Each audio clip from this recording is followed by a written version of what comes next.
tokoa amin'izany satria misy vavolombelona maro be toy izany manodidina antsika toy ny rao dia aoka isika koa hanaisitra izay rehetra mitambesatra amintsika mba amin'ny ota izay malaky mahazo antsika ary aoka isika hiazakazaka amin'ny faharetana amin'izao fiazakazahana napetraka eo an-dohantsika izao.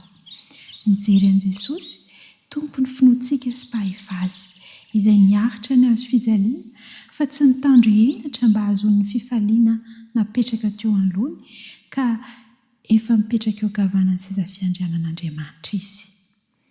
Hebreo 12:1 ka 3:2.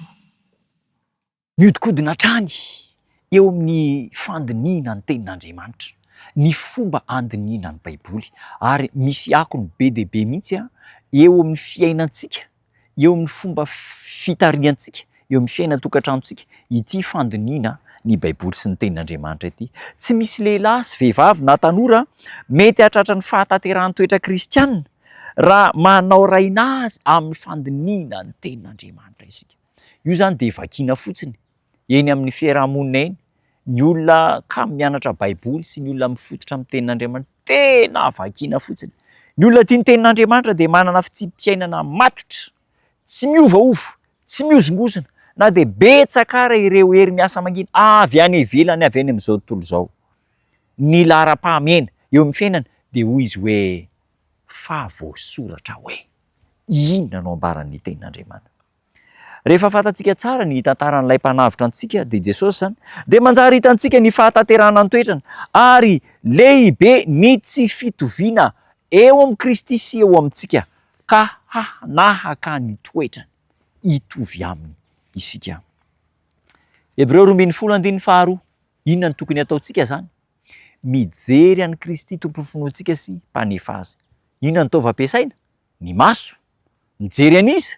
Mijery an'i Kristy tompony finoantsika sy mpanefa azy. Raha mibanjina an'i Kristy ny saina dia manjary vita sokotra ao am-po ilay endrika madio sy toetra madio ananan'i Jesosy. Izy ilay nitsongaina tamin'ny tsy omby alin'alina, maty eo ity, tononkira Solomona 5:5 sy 9:10.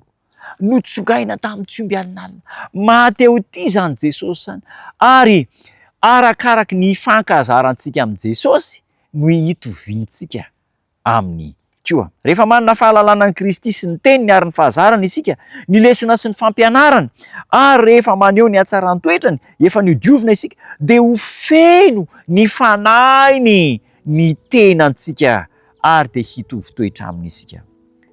Ny tenin'Andriamanitra izay miteny amin'ny fo dia manjary hery mamelona antsika ary tsy mitady fialan-tsiny ny amin'ireo zavatra tsy tokony atao isika, fa ho voasakana dia ny meloa ny amin'ireo zavatra tsy tokony atao ary ireo fitakian'Andriamanitra dia ho lasa fiainantsika. Sakaizan'i Jesosy, naman'i Jesosy hivavaka isika. Tombo tsara misaotra anao izay noho izany hafatra sarobidy izany. Ampitainao aminay, omenao anay mba hahatonga ny masonay hibanjina anao Jesosy eo, ka enao ilay tompony finoana sy mpanefa azy no ho tahafinay isan'andro isan'andro. Enao Jesosy ilay voasoratra ao amin'ny teninao hianarana isan'andro. Enao ilay Jesosy fiainana, fahamarinana ho fiainana isan'andro. Tanterao aminay izany amin'ny anaranao irery. Amen.